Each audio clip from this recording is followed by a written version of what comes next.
everybody, it's Slasher Dude 2000, and it's that time of the night again. It's our horror movie review. And tonight we will be doing He's Back, He's the Man Behind the Mask, and he's out of control. He's back, he's the man behind the mask. That's right, everybody, it's Friday the 13th, Part 6, Jason Lives. And tonight, we have our full slasher stat system. And we have our young Jason Voorhees right here in my hand. Oh, yeah. And Cameron will be starting us off as usual. All right, shall I start with the stats or the synopsis? The synopsis. We'll get to the stats after the kills. Well, this takes place shortly after the fifth one, I'm guessing. But we are now with Tommy Jarvis outside of the institution, and this is a different actor playing Tommy Jarvis, but probably one of the most well-known of the portrayals of Tommy Jarvis. Long story short, he is still recovering from his encounter with Jason from Part 4, the final chapter, and he wants to make sure that not only is Jason dead, but that Jason has no way of coming back. And unfortunately, he basically creates his own problems by basically helping to resurrect Jason. This is a really interesting film. It's definitely one of the most unique out of all of the Friday the 13th films in that it has a very extreme comedic take. It's definitely a departure from previous films, especially the last film. There was humor in Part 5. However, Part 5, they were trying to go with a psychological bent. There was a different killer. And obviously, fans were not that enthused with the way Part 5 went, so they decided to go a different route with gore and comedy and making Tommy Jarvis the hero and not, a villain or potentially a killer. Right, and I'll be getting down to the details and the fun facts, which will be, this movie came out in 1986. It's the first film of Zombie Jason, also known as, which is before Kane Hodder. It was written and directed by Tom McLaughlin, and this was his second film ever. It was produced by Dan Barnes. Music is again by Harry Manfredi, which is amazing since he's been doing music for every film so far. Yeah. The film locations, surprisingly, this guy loved Georgia for some reason. First see, Madison, Georgia, Covington, Georgia, Starsville, Georgia, and Putledge, Georgia. All over Georgia. And Jason Voorhees is played by C.J. Graham and Dan Bradley. The first movie where we actually have two playing Jason. Tommy Jarvis is played by Tom Matthews, who has also done the voice of Tommy in Friday the 13th, the game. Yeah. And, spoiler alert, he also makes a return as his character in Never Hike Alone, the fan film. See, I haven't seen that yet. I've been waiting until we do that review. Yeah. I haven't seen all of it either, so yeah, I'm looking forward to watching it in whole. Same. And our final girl, Megan Garris, is played by Jennifer Cook. And we will be getting to our favorite kills before the stats. So let's start off with you. Oh, my favorite kill? Yeah. Let's see if he's in here. Probably the face through the RV. It was just one of the most unexpected kills. The face smash, and you see the face imprinted in the RV, the side of the RV. Right, and as many don't know, during that whole thing, the song Teenage Frankenstein is playing.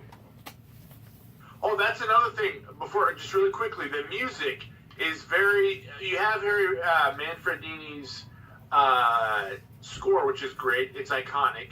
But then there was definitely a rock soundtrack throughout the film, which I don't remember that as much in the other films. There being so much different music. So I like that. That's one of the things I really liked about the film. Right, and your least favorite kill? There were. Well, I'll get to that actually with the stats. So. Okay, I'd have to say I have two. Alan Hawes' Heart Punch. The first time we actually see Jason use this most iconic kill. And the triple decapitation. Yeah, that was pretty incredible too. I don't know how probable it was, but the triple decapitation is pretty amazing. Right. And my least favorite is the nerdy corporal worker, body found but death unseen. All we saw was his glasses and a bunch of his body parts. Very anticlimactic. Right. And we have our funniest kill. The corporate jerk puts a smile on a tree. Don't they know women don't belong in paintball? Right. And this is the first time Jason figures out he has superhuman strength. I didn't catch that the first time I saw it. I thought, he just ripped the arm because he was so upset. But then this time watching it, I realized he doesn't say anything. So sometimes it's hard to gauge what is actually going through Jason's mind. But this time, I noticed he, pulls the arm up kind of, quizzically, what the... Right. And I'll get to the rest of them. You know what? You can handle the stats, and then we'll get to the rest of the info. Alright, so we've got, some of these might be labeled differently. Yeah, you put decapitation, I put beheading. But 4 beheadings, 4 stabbings, 2 impalements, 2 face smashes, 2 off-screen kills, that's the thing I didn't like, 1 throat gouging, 1 head crush, 1 arm through the heart, as you mentioned, 1 body fold, which is another amazing kill, 2 sex scene, 0 boobs, for a total of 18 kills. Wow, just like last time. And 1 red dot. 1 red dot. Wherever the red dot goes, you bang. You bang. Yeah.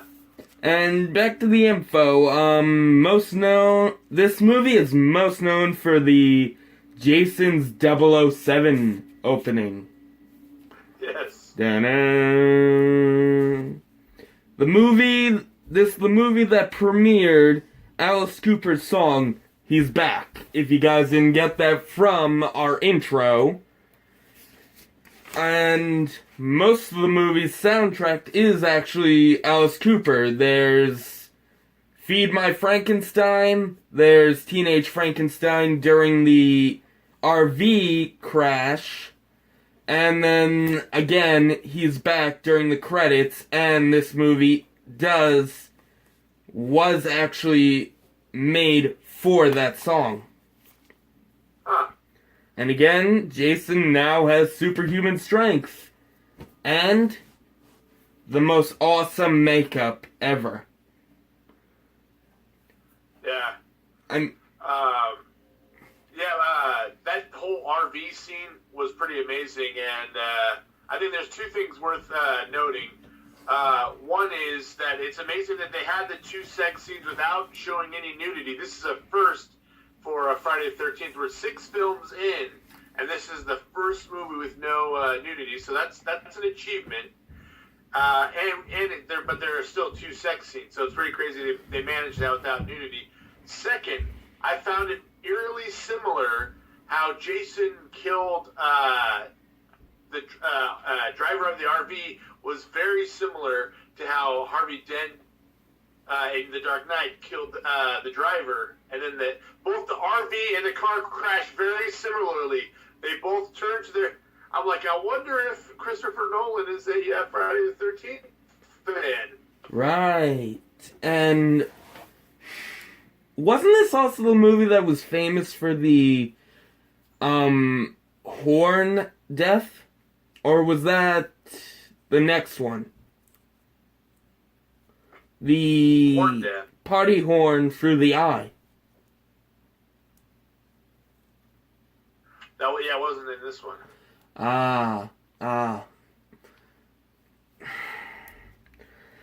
And also we get to see, isn't this also the movie we get to see Jason's spine through most of it? Or am I getting that wrong again? Well, there are quite a few Friday the 13th films.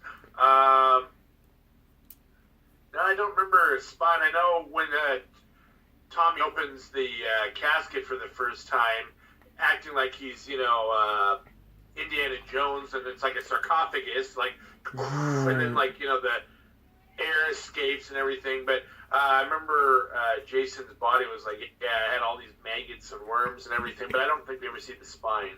So. Honestly, that first scene just... It was wretched. Just seeing Jason covered in all those maggots and all those bugs. Yeah, it was gross. And plus, it was pretty clever giving Jason a Frankenstein resurrection. Yeah. I guess he's the new teenage Frankenstein. Possibly. That's one thing that you can't knock Friday the 13th for is it's not a redundant series. They're always trying new things. And I like the fact that even though there's a certain area in which Jason kills, like for instance, this film doesn't all just take place at Camp Crystal Lake. There's the surrounding area and forest area. The previous film didn't even take place at Camp Crystal Lake, but at that institution. And so it's just great that they pick different locales. They go in different directions. I mean, there's one film where Jason's in Manhattan. There's one where he's in space. You mean Jason takes a boat? Yeah. And actually, we can't really call it Crystal Lake anymore. We have to call it Forest Green. Yeah. Because everyone thinks, oh, let's change the name. It will be less scary for everyone, and the legend will disappear. Not if Tommy Jarvis has anything to say about it. Right, and this whole movie, he's trying to get everyone to know, oh, Camp Forest Green is Camp Blood. Get out, get out. Jason's coming back. Yeah. And actually, there was one death I regret not putting as the funniest. The graveyard worker. Oh boy, you're gonna kill me. You're gonna be the death of me one day. Turns out, today was that day. Yeah, there was a lot of irony and humor attached to that irony. They have a very comedic use of irony in this film. Right, and Jason actually has really good aim.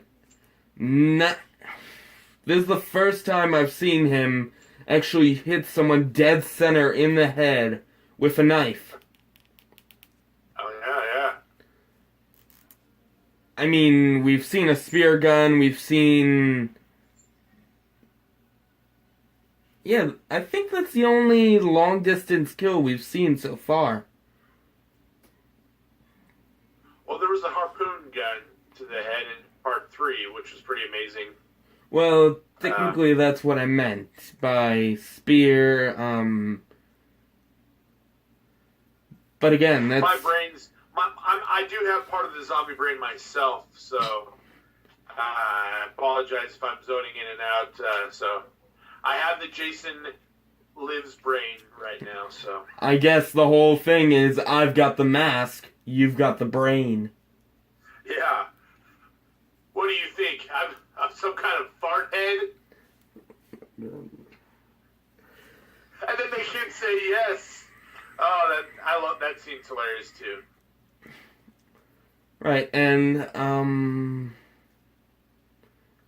that was a nice addition with the paintball scene. I mean, I am sad all we got to see from that 3-person decapitation is the people hitting, the bodies hitting the ground, and we never actually get to see the decapitation fully. Yeah, and then it was also weird that they had that kind of like hokey, kind of like Disney-esque kind of comedy music playing around. And so they definitely went with a more campy approach with this film. And in those paintball scenes, it felt kind of out of place. But overall, I liked the comedy in the film. I thought it was pretty funny. Right, and at least they got the camp open once again. Yeah. Oh, you know what? I can't believe I'm spacing here. Megan is actually a really awesome final girl. I actually really liked her. You know, she wasn't necessarily a damsel in distress, but she also wasn't, you know, the main hero, because obviously we're following Tommy Jarvis.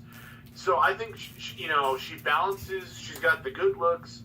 She, you know, she could handle her own, but also, you know, she worked well, like a good companion to Tommy Jarvis. I thought she was very charismatic. I enjoyed, you know, the scenes that she was in. So I think you're going to be surprised when you hear my rating for this. Right, I think our ratings are going to be pretty high for this, and even though technically this still isn't my favorite film, Ooh. if anyone can guess it, I'd be really surprised, because it is not one we've done before. Well, if any viewers have a guess, they can put it in the comments below. So. Right, and speaking of viewers and subscribers, we finally hit 94, ladies and gentlemen. We are 6 away from our first goal of 100. That's great. That's awesome. And just please keep sharing our videos and keep watching. I mean, definitely. We don't just do this for us, we also do it for you, the other fans of horror movies that respect this genre so much. And shout out to James A. Janice and Cody Litch, who, if you guys like, I'll put their links in the description, but I think we should really get back to the review. Yeah, how would you rate this film? You said pretty high, but number-wise, I guess. 9? That's where I'm about put it too. I said number 4 previously was my number 1, and then after watching it again, I lowered it a little bit. I'd have to say, thus far in the films that we've seen, Part 6 has been my favorite. So right. I would agree with the 9. And sadly, this is the last time we'll see Tommy Jarvis. until, say, Never Hike Alone. But again, this is the last one of the Tommy Jarvis trilogy. It's a good one to go out with, for sure. Like, it has a very, very epic conclusion to this film. So, I mean, if anything, it ended well. Alright. And sadly, next week we're getting into a few of the bad horror movies in this series. Next week we will be doing part 7, as most of you love calling it, Jason versus Carrie. Or, what was it called? Not a New Beginning, help me out here, Cameron. I don't know, but I do know that part 7 is the first Friday the 13th film with Kane Hodder. Right. The Jason with the most groans and all bulk. Yeah, and definitely a very noticeable personality. That's why so many people instantly associate Kane Hodder to the role, is just because the way he carried himself is very iconic. And we can get more into this when we get to part 8. But there's a great clip of Kane Hodder as Jason going on Arsenio Hall's show, and it's pretty great. All right, I remember that. But for now, we'll save this all for next week. And guys, don't forget to comment, like, subscribe, and share us with your friends. Help us reach 100. And any final words, Cameron? No, we got more films to get through, and I'm looking forward to them. And remember, guys, wherever the red dot goes, you bang. Ooh. Alright, good night, everybody.